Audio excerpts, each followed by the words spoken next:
Good morning students. आज हम SST की वर्कशीट 2 करेंगे जो मुद्रा और साख लेसन से संबंधित थी। तो एसएसटी की अगर आपने वर्कशीट 1 नहीं देखी है तो पहले आप वर्कशीट 1 देखिएगा और उसके बाद ये सेकंड वर्कशीट का वीडियो चलाइएगा जिससे कि आपको ये लेसन आसानी से समझ में आ जाए।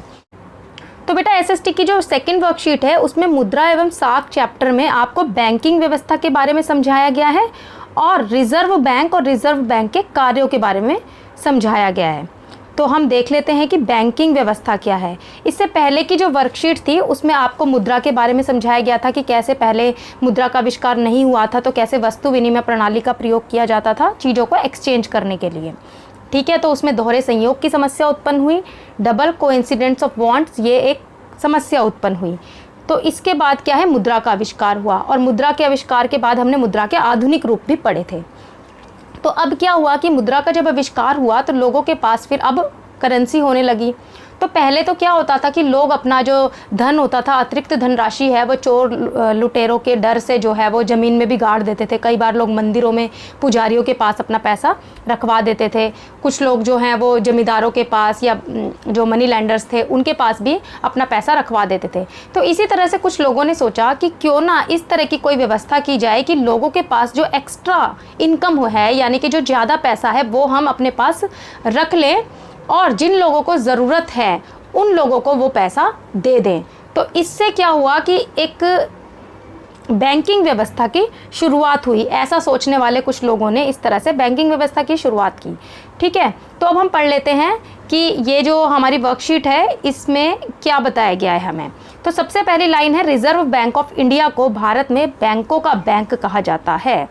तो reserve bank of India RBI इसको शॉर्ट में कहा जाता है, बैंकों का बैंक कहा जाता है। क्यों कहा जाता है इसको हम आगे समझेंगे, लेकिन अभी हम बैंकिंग व्यवस्था को समझ लेते हैं। आपको पता है कि आजकल बैंक जो है वो कोई भी बच्चा ऐसा नहीं होगा जिसे नहीं पता कि बैंक क्या होता है। ठीक है, बैंक में हम अपना खाता खुलवाते हैं और वहाँ पर हम अपने कुछ पैसे जमा करते हैं। जब भी हमें उन पैसों की ज़रूरत होती है तो हम उन पैसों को निकलवा लेते हैं। ठीक है, ये सबको पता है ना। तो बैंक विभिन्न प्रकार के काम करते हैं। क्या काम करते हैं? ये लोगों का खाता खोलकर उसमें मुद्रा को जमा के रूप में स्वीकार करते हैं। हम डिपॉजिट कर देते हैं बैंक में पैसा और जो पैसा हम बैंक में डिपॉजिट करते हैं उसके बदले में बैंक हमें उस पैसे पर कुछ सूद यानी कि इंटरेस्ट को कहते हैं, ब्याज को कहते हैं, उस पैसे पर हमें सूद भी प्रदान किया जाता है। जब लोगों को मुद्रा की आवश्यकता होती है तो वे अपने खाते से इसे निकाल सकते हैं। यानी कि मेरे पास अगर एक्स्ट्रा पैसे हैं, 10,000 रुपये हैं, तो उसे बैंक में मैं जमा करवा दूंगी और जब भी मुझे ज़रूरत होगी 1,000 2,000 तो मैं बैंक जाके निकलवा लूँगी। जितने भी पैसे मेरे पास हैं और वो बैंक में डिपॉजिट है उन पैसों पर, उस पैसे पर बैंक मुझे इंटरेस्ट देगा यानी कि ब्याज देगा। वर्तमान में सरकार द्वारा छात्रवृत्ति, पेंशन, सब्सिडी आदि भी लोगों के बैंक खाते में हस्तांतरित यानी कि ट्रांसफ़र की जाती है। अब छात्रवृत्ति आपको पता है, आपको जो है आज स्कॉलरशिप के पैसे वो डायरेक्ट बैंकों में आ जाते हैं आपके पास। लोगों की पेंशन है जो वो भी बैंक में आ जाती है। सब्सिडी, अब आपको पता होगा सिलेंडर पर सब्सिडी मिलती है तो सिलेंडर के जो पैसे हैं वो भी आपको बैंकों में मिल जाते हैं। तो इस तरह की चीज़ें जो है वो अब डायरेक्ट बैंक में ही ट्रांसफ़र हो जाती है। इसके अलावा अब बैंक क्या काम करते हैं? लोन देने का काम करते हैं, उधार देने का काम करते हैं। अगर किसी व्यक्ति को ज़रूरत है तो वो बैंक से जाकर लोन भी ले लेते हैं। अब क्या होता है कि अगर हमको बैंक से लोन चाहिए होता है तो बैंक हमें लोन देता है और उस पर भी बैंक ब्याज वसूल करता है। अब देखो, साख यानी कि उधार के लिए, लोन के लिए लोग 2 तरह से के स्रोतों पर निर्भर करते हैं। अब ये 2 तरह के स्रोत कौन से हैं ये हम पढ़ लेते हैं। बहुत इंपॉर्टेंट है, पेपर में 10th क्लास के बच्चों के लिए ये क्वेश्चन बहुत इंपॉर्टेंट है। औपचारिक एवं अनौपचारिक स्रोतों पर निर्भर करते हैं हम लोन लेने के लिए यानी कि पैसे लेने के लिए। अब ये औपचारिक मतलब फॉर्मल सोर्सेज और अनौपचारिक मतलब अनफॉर्मल सोर्सेज। अब इनको हम ध्यान से समझ लेते हैं कि फॉर्मल सोर्सेज क्या होते हैं और अनफॉर्मल सोर्सेज क्या होते हैं। अगर हम बैंकों या सहकारी समितियों से लोन लेते हैं तो वो औपचारिक क्षेत्र द्वारा ऋण जो हैं वो माने जाते हैं। और अगर हम बैंकों की जगह अपने रिश्तेदार, साहूकार यानी कि जो भी मनी लैंडर्स वगैरह हैं उनसे अगर ऋण लेते हैं यानी कि कर्जा लेते हैं, उधार लेते हैं तो वो अनौपचारिक स्रोत कहलाते हैं। तो अब हम पढ़ लेते हैं इसे। औपचारिक स्रोत में बैंक एवं स्वयं सहायता समूह आते हैं, जबकि अनौपचारिक स्रोत में मित्र, साहूकार एवं परिवारजन आते हैं। बहुधा अनौपचारिक स्रोतों से मिलने वाला ऋण महंगा होता है। यानी कि अगर हम इनफॉर्मल सोर्सेज से पैसा लेते हैं, उधार लोन लेते हैं, तो इसमें जो हमको रेट ऑफ इंटरेस्ट होता है वो बहुत ज़्यादा देना होता है। अगर हम बाहर मार्केट में किसी भी मनी लेंडर से पैसा लेते हैं तो वो ज़्यादा ब्याज दर पर हमको पैसा देते हैं, ठीक है। जबकि अगर हम बैंकों से लोन लेते हैं तो, या किसी इस तरह की संस्था से लोन लेते हैं, तो ये जो है वो बहुत ही कम रेट ऑफ इंटरेस्ट पर हमको पैसा मिल जाता है, ठीक है। उधार देने से पूर्व उधार देने वाला व्यक्ति या संस्था उधार लेने वाले से ऐसी परिसंपत्तियों की मांग करते हैं जिन्हें बेचकर वह अपनी ऋण की राशि वसूल कर सकें। अब इसको मैं दूसरी भाषा में समझाऊं तो इसको कहते हैं ना कि आपके पास गिरवी रखने के लिए क्या चीज़ है। यानी कि अगर आपने हमारा पैसा वापस नहीं किया तो हम ऐसी कौन सी चीज़ आप हमें दोगे कि जिसको बेच करके हम अपना पैसा जो है वो वसूल कर लें।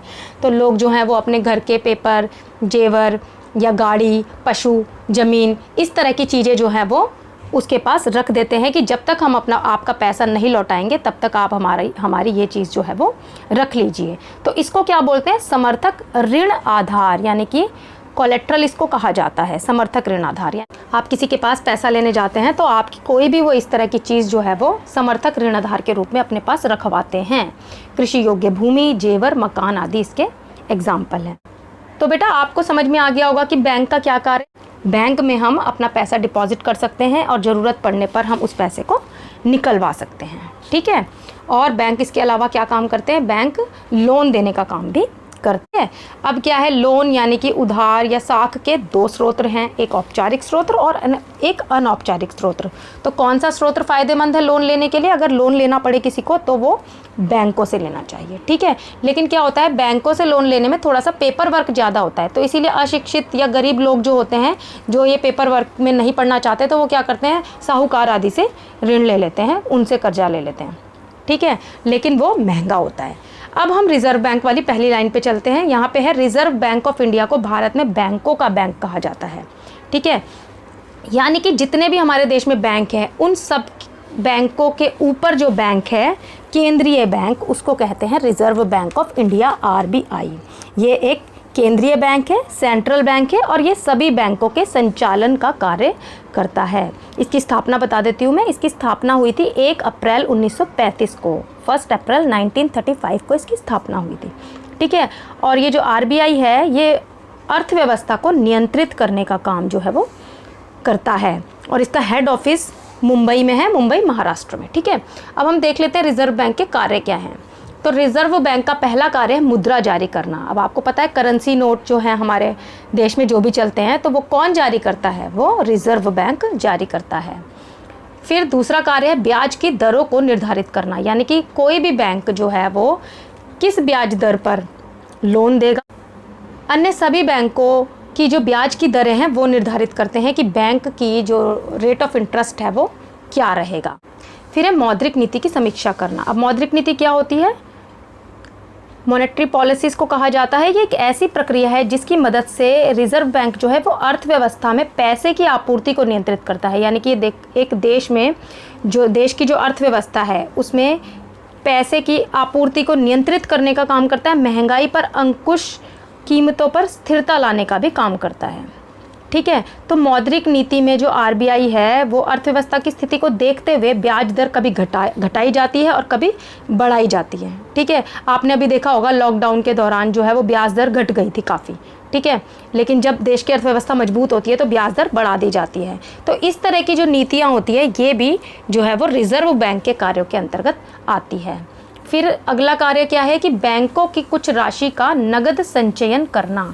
ये भी रिजर्व बैंक का बहुत इंपॉर्टेंट काम है। रिजर्व बैंक क्या करता है, जितने भी सारे और अन्य बैंक हैं उन पर एक तरह से नज़र रखता है, अंकुश लगाने का भी काम करता है कि ऐसा तो नहीं है कि जितना भी पैसा बैंकों के पास जमा है वो सारा पैसा उन्होंने लोन में दे दिया। वो रिजर्व बैंक ऑफ इंडिया अन्य सभी बैंकों पर ये नज़र रखता है कि उन्होंने अपने पास जितने भी पैसे लोगों के जमा हैं उसका 15% जो है वो अपने पास उनको कैश के रूप में रखना होता है। क्यों? क्योंकि किसी भी व्यक्ति को कभी भी ज़रूरत पड़ सकती है पैसे की और वो अपने पैसे बैंक में लेने जा सकते हैं। तो अगर बैंक जो है वो सभी पैसे उधार दे देंगे, लोन दे देंगे और उनके पास पैसे नहीं होंगे तो वो उन लोगों को पैसे वापस नहीं कर पाएंगे जिनके पैसे उस वहाँ पे जमा हैं। तो आरबीआई का ये कार्य है कि वो नज़र रखती है कि बाकी के सभी बैंक जो हैं उन्होंने एक निश्चित अनुपात में पैसे अपने पास कैश रखे हैं लोगों के लिए या नहीं रखे हैं। तो वर्तमान में ये कितना है, 15%।